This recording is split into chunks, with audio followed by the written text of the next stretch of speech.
আসসালামু আলাইকুম রহমতুল্লাহি ওবরকাতুহু। সম্মানিত দর্শক, আজকের ভিডিওটির জন্য যে শিরোনামটি তৈরি করেছিলাম তা আরও ২-৩ দিন আগে, যখন জুলাই আগস্ট যে সনদ, এই সনদের যে প্রিয়াম্বল ঘোষণাপত্র, এটা তৈরি করা হয়নি বা এটি তখনও ডিক্লেয়ার করা হয়নি। এটি ডিক্লেয়ার করার পর বাংলাদেশের রাজনীতিতে একটা নতুন আবহাওয়া তৈরি হয়েছে, একটি নতুন মেরুকরণ তৈরি হয়েছে, যদিও এই মেরুকরণটি আসলে শেষ পর্যন্ত থাকবে না বলে আমার কাছে মনে হচ্ছে। দ্বিতীয়ত, ডক্টর মোহাম্মদ ইউনূস যে ভাষণ দিয়েছেন জাতির উদ্দেশ্যে, এবং সেই ভাষণের ফলে তিনি সেই আগের যে কথা, যেটা লন্ডন বৈঠকের পরে বিভিন্ন মহল থেকে বলা হচ্ছিল, ফেব্রুয়ারি মাসে একটা নির্বাচন হতে পারে এবং রোজার আগে এই নির্বাচনটি হতে পারে, সেই লন্ডন বৈঠকের প্রেক্ষিতে নাইদার তারেক রহমান সাহেব কিংবা নাইদার ডক্টর মোহাম্মদ ইউনূস তাদের পবিত্র জবান দিয়ে তারা এখনো পর্যন্ত নির্বাচনের ব্যাপারে যে কথাবার্তা হয়েছে সেই ব্যাপারে তারা কোনো কিছু বলেননি। তবে ডক্টর মোহাম্মদ ইউনূসের পক্ষে তার প্রেস সেক্রেটারি কিংবা তার যে নিরাপত্তা বিষয়ক উপদেষ্টা ডক্টর খলিলুর রহমান, তিনি যে বক্তব্যগুলো দিয়েছেন তাতে মোটামুটি এই 2026 সনের ফেব্রুয়ারি মাসের যে কোনো একটা সময়, সেই যে পবিত্র ঈদ উল ফিতর আসবে বা পবিত্র মাহে রমদান আসবে, রামাদান, তার পূর্বে এই নির্বাচনটি হতে পারে। আর বিএনপির পক্ষ থেকে এই যে লন্ডন বৈঠক, এটিকে নিয়ে যে আনন্দ উচ্ছ্বাস দেখানো হয়েছিল, এটা তাদের একটা বিরাট সফলতা। আর ফেব্রুয়ারি মাসে যদি নির্বাচন হয় তাহলে তারা ক্ষমতা নিশ্চিতে চলে আসবে এবং সেখানে বিএনপি জামাতের মধ্যে যে এই মুহূর্তে প্রতিযোগিতা চলছে, সেই প্রতিযোগিতায় জামাত পিছিয়ে পড়বে, এনসিপি পিছিয়ে পড়বে, তাদের কোনো অস্তিত্বই থাকবে না। এরকম একটা যে ভাইব তৈরি হয়েছিল, সেই ভাইব লন্ডন বৈঠকের পরে মাসখানেক ছিল। এরপর সেটা আবার বুমেরাং হয়ে যায়, অবিশ্বাস সন্দেহ তৈরি হয়ে যায়। আর এই সময়টিতে 5 তারিখে, আগস্ট মাসের 5 তারিখে ডক্টর মোহাম্মদ ইউনূস যে ভাষণ দিলেন জাতির উদ্দেশ্যে, সেই ভাষণের মাধ্যমে বিএনপি সেই পুরনো যে যাকে বলা হয় কিম্মত বা তাদের পুরনো যে উল্লাস, এটি আবার নতুন করে ফিরে এসেছে। তারা মনে করছেন যে ডক্টর মোহাম্মদ ইউনূসের এই অমীয় বাণী, এটি রদ হবার নয়, তিনি যা বলেন তাই করেন। এবং তার সে পবিত্র মুখ থেকে তিনি যখন ঘোষণা দিয়েছেন যে 2026 সনের ফেব্রুয়ারি মাসের পবিত্র মাহে রামাদানের আগে এই নির্বাচনটি হবে এবং সে অনুযায়ী সরকার চিঠি দেবে নির্বাচন কমিশনকে, এটাকে তারা একেবারে মাইলস্টোন ধরে তারা নির্বাচনের পথে এগিয়ে যাচ্ছে। এই হলো আজকের দিনের বাস্তবতা।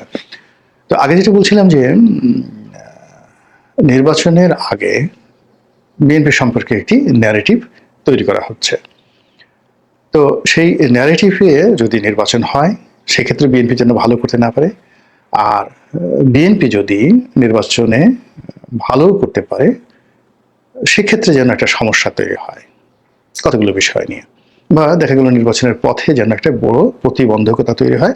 মানুষ বিএনপি এবং নির্বাচন এই দুটোকে একত্র করে, আওয়ামী লীগ এবং নির্বাচন, একটাকে যেন গুলিয়ে ফেলতে পারে, এরকম একটা ন্যারেটিভ তৈরি করা হচ্ছে। এরকম ন্যারেটিভকে উপলক্ষ করে মূলত এই আজকের ভিডিও শিরোনামটি তৈরি করা হয়েছে। কিন্তু আজকে যদি আপনি বাংলাদেশে দেখেন, আমি এই ভিডিওটি করছি জুলাই মাসের 6 তারিখে, এই 6 তারিখে বিএনপি যদি আনন্দ দেখেন, উল্লাস দেখেন, তখন তারা মনে করছেন যে না, বর্তমান সরকার আসলে বিএনপিকে ফেভার করছে, বা ফেভারের কথা বাদ দেন, বিএনপি যেটা ন্যায্য পাওনা, সেই ন্যায্য পাওনা প্রাপ্তি, এটার জন্যই তাদের যতটুকু দায়িত্ব কর্তব্য যেটা করার চেষ্টা তারা করে যাচ্ছেন। This is one.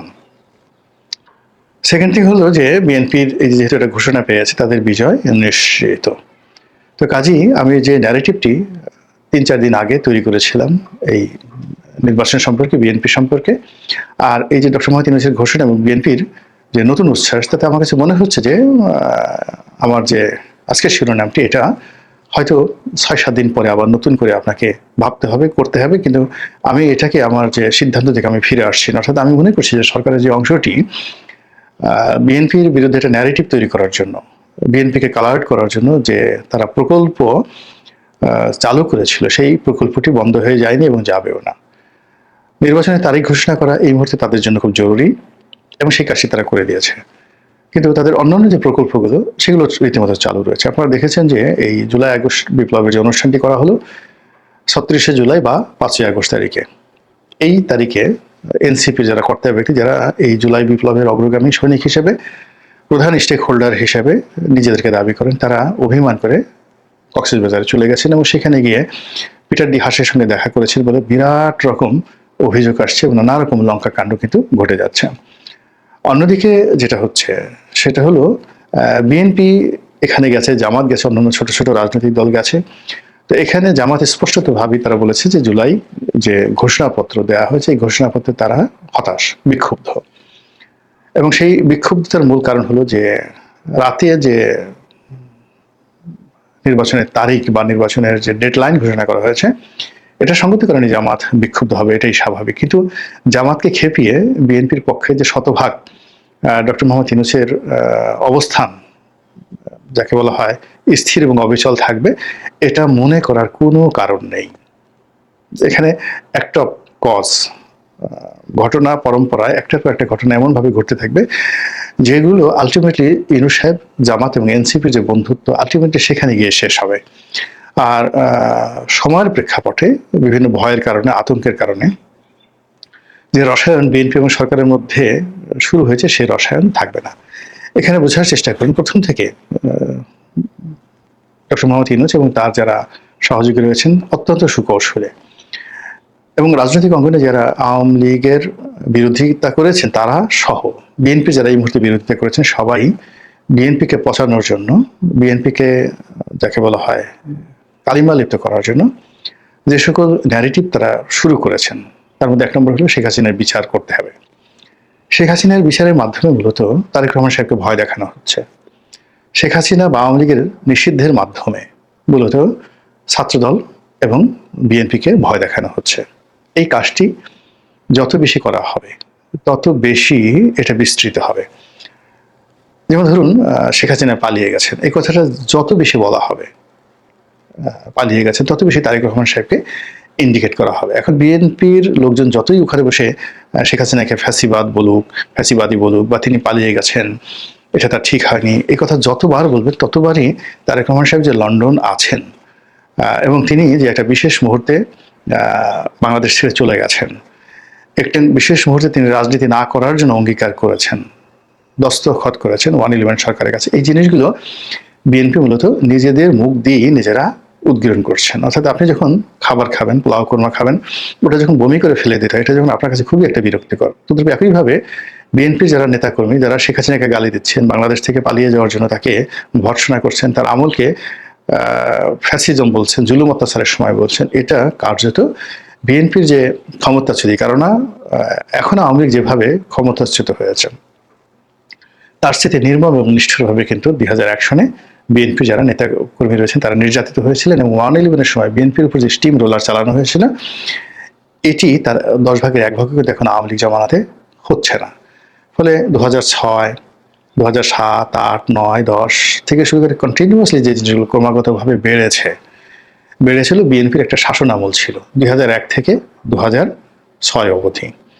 তো এই শাসন আমলেতে যে সকল ন্যারেটিভ তৈরি হয়েছিল, আওয়ামী লীগের ন্যারেটিভ যেমন শেয়ার মার্কেট লুট, আওয়ামী লীগের শাসন বিনা ভোট, তো আওয়ামী লীগের শাসন বিনা ভোট, শেয়ার মার্কেট লুট, একতরফা ভোট, তত্ত্বাবধায়ক প্রথা বাতিল ইত্যাদি যা কিছু, এইগুলোর যে গুরু, আদিগুরু, এই আদিগুরু যে বিএনপি, এটা বিএনপিকে নিজের মুখে বলতে হচ্ছে। যতবারই সে আওয়ামী লীগে গালি দিয়েছে ভোট চোর, ততবারই তাকে 15 ফেব্রুয়ারি নির্বাচন সামনে এসে তারা নিয়ে আসছে। যতবার তারা যাকে বলা হয় ওই ভোটে অনিয়ম, তারপরে পরিবারতন্ত্র, এরপরে শেখ প্রথা, এই জিনিসগুলোর কথা যতবার বিএনপি বলছে ততবারই তাদের বারবার সেই মাগুরা নির্বাচন, উপনির্বাচন, এরপর ঢাকা 11 আসনে যেভাবে মোসাদ্দেক আলী ফালুকে বিজয়ী করে আনা হলো এবং তাকে সংসদে আনতেই হবে, বেগম খালেদা জিয়ার পলিটিক্যাল এপিএস বা পিএ বা যা কিছু ছিলেন তিনি, এখন এটা নিয়ে যে সকল বাজে কথা মার্কেটে রয়েছে, সেই বাজে কথার বিপরীতে তাকে মেম্বার অফ পার্লামেন্ট বানাতে হবে, তাকে সংসদ সদস্য বানাতে হবে, এটা যে বিএনপি জিদ ধরেছিল এবং সেটা ইতিহাসে যে কতটা কুখ্যাত হয়ে আছে, মানে ঢাকা 11 নির্বাচন, মোসাদ্দেক আলী ফালুর যে প্রেক্ষাপট, এটা বিএনপিকে যে পরিমাণ যাকে বলা হয় বিক্ষুব্ধ করেছে, বিএনপিকে যে পরিমাণ নিন্দিত করেছে, বিএনপি বিরোধীদেরকে যে পরিমাণ এখানে আনন্দিত করেছে। অর্থাৎ এখানে যখনই ঢাকা 11 আসে, যখনই মোসাদ্দেক আলী ফালুর প্রসঙ্গ আসে, যখনই নির্বাচন ম্যানিপুলেট করার বিষয় আসে, এবং যখনই আরো রাজনীতির যে নোংরা বিষয়গুলো আসে, তখন মানে এই নামগুলো উচ্চারণ করে বিএনপির যারা প্রতিপক্ষ তারা যে আনন্দ পায়, বিএনপির যারা ডেডিকেটেড নেতাকর্মী তারা যে মনে বেদনা পায়, কষ্ট পায়, এটার সঙ্গে অন্য কোনো কিছুর তুলনা করা যাচ্ছে না। এখন ডক্টর মোহাম্মদ ইউনূস তার যারা সঙ্গী সাথী যারা আছেন তারা বিএনপিকে প্রভোগ করছে। প্রভোগ করে যখনই তারা বলছে যে তত্ত্বাবধায়ক সরকারগুলো আওয়ামী লীগ নষ্ট করে দিয়েছে, তখন তো তারা বলে যে আপনারা এটা শুরু করেছিলেন, বিকজ বিচারপতিদের বয়স বাড়িয়ে এই তত্ত্বাবধায়ক ব্যবস্থাকে যে জায়গাতে আপনারা নিয়ে গেছেন, এটা তো আপনারাই শুরু করেছেন, আওয়ামী লীগ শুধু এটাকে কবুল বলেছে। এই তো ঘটনা। আপনারা 15 ফেব্রুয়ারি নির্বাচন, যে নির্বাচনের মাধ্যমে কেউ দল অংশগ্রহণ করেনি, আপনারা একটা সংবিধান সংশোধন করেছেন, আপনি যতই নেসেসিটি বলেন, যত প্রয়োজন বলেন, যা কিছু বলেন, কিন্তু এই 15 ফেব্রুয়ারির একটা নির্বাচন তো আপনাদের জমানাতে প্রথম হয়েছিল যখন বিএনপি ছাড়া কেউ অংশগ্রহণ করেনি। তো তাই যদি হয়, এটা যদি সংবিধানে অন্তর্ভুক্ত থাকে এবং সেই একটা অবৈধ পার্লামেন্ট, একটা একতরফা নির্বাচন, অবৈধ পার্লামেন্টের যে অ্যামেন্ডমেন্ট, সেই অ্যামেন্ডমেন্টটা যদি এখনো সংসদে মানে যাকে বলা হয় সংবিধানে থাকে, তাহলে 2014 কি ক্ষতি করেছে, 2018 কি ক্ষতি করেছে, 2024 কি ক্ষতি করেছে, এই নির্বাচনগুলো কি 15 ফেব্রুয়ারি নির্বাচনের চেয়ে খারাপ? এই জিনিসগুলো মূলত আলোচনা সমালোচনায় নিয়ে আসছে বিএনপি যতবার আওয়ামী লীগকে এই ন্যারেটিভগুলো উচ্চারণ করছে। এবং এটা কেন কিভাবে হচ্ছে, ম্যাটিকুলাসলি হচ্ছে, এটা বিএনপি টের পাচ্ছে না। এবং বিএনপিকে এখানে গুটিয়ে গুটিয়ে ওই জায়গাটাতে যে পৌঁছে দেওয়া হয়েছে যে তারা এখন জুলাই আগস্ট বিপ্লবীদের সাথে হাত মিলাতে বাধ্য হচ্ছে। তারা জামাত যে ভাষায় কথা বলছে বা এনসিপি যে ভাষায় কথা বলছে, যে ভাষায় আওয়ামী লীগকে গালাগাল দিচ্ছে, তারা সেই ভাষায় যখন আওয়ামী লীগকে গালাগালি দিচ্ছে, গালাগালি দেওয়ার পর পরবর্তী সেন্টেন্স যখন জামাত বলছে, শিবির বলছে, অন্যান্য সবাই বলছে, তখন আর বিএনপি কথা বলতে পারছে না। যখন তারা বলছে যে এই এখন আপনারা কিংস পার্টি বলছেন, কিন্তু you are the first kings party in the country. আপনারা প্রথম বাংলাদেশে এসে রাষ্ট্র ক্ষমতা থেকে দল করেছেন, রাষ্ট্র ক্ষমতা থেকে নির্বাচন করেছেন, সবকিছু করেছেন। তো তারা আপনারা যদি পারেন, ইউনূস সাহেবের সমস্যাটা কি? বিএনপি কিন্তু এই কথার জবাব দিতে পারবে না। কিন্তু এই জায়গাটিতে মানে বিএনপি সিলেকশন করতে হবে যে সে তার কোন কথাগুলো, কিংস পার্টির যে শব্দটি তাদের বলা উচিত নয়। তত্ত্বাবধায়ক ব্যবস্থা নিয়ে এখন তাদের ওইভাবে বলা উচিত নয়। তারা যদি এখন বলে জামাতের সাথে কণ্ঠ মিলে যে আমরা মানে জামাত তো বলে যে আমরা দেশ ছেড়ে পালাইনি, আমরা দেশের মধ্যে থেকেছি, মামলা মোকদ্দমা মোকাবেলা করেছি, আমাদের যত জুলুম অত্যাচার করেছে এই দেশপ্রেম আমাদের তত বেড়েছে, এই কথা মানে সরাসরি শেখ হাসিনা এবং যাকে বলা হয় তারেক রহমান, এই দুজনকে যুক্ত করে একসাথে তারা তীর মারছে।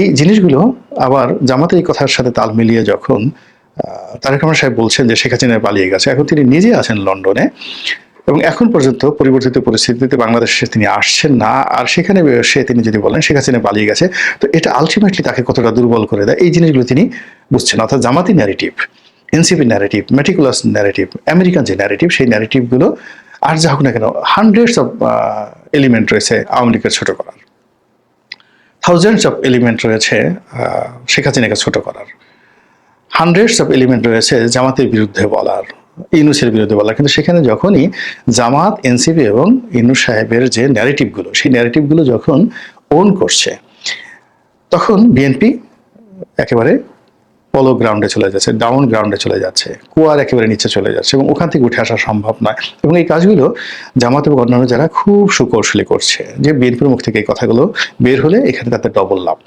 প্রথমত হলো যে তারা খোঁটা দিতে পারবে যে ওই কাজগুলো আপনারা মানে বলছেন, আপনারা তো সেম। অথবা যখন তারা বলছেন যে এক জালিম গেছে আর এক জালিম আসবে, তখন এই বিএনপির কথাবার্তার মাধ্যমে তারা এই আওয়ামী লীগ এবং বিএনপিকে একই কাতারে ফেলে দিচ্ছে, একদম একই কাতারে ফেলে দিচ্ছে।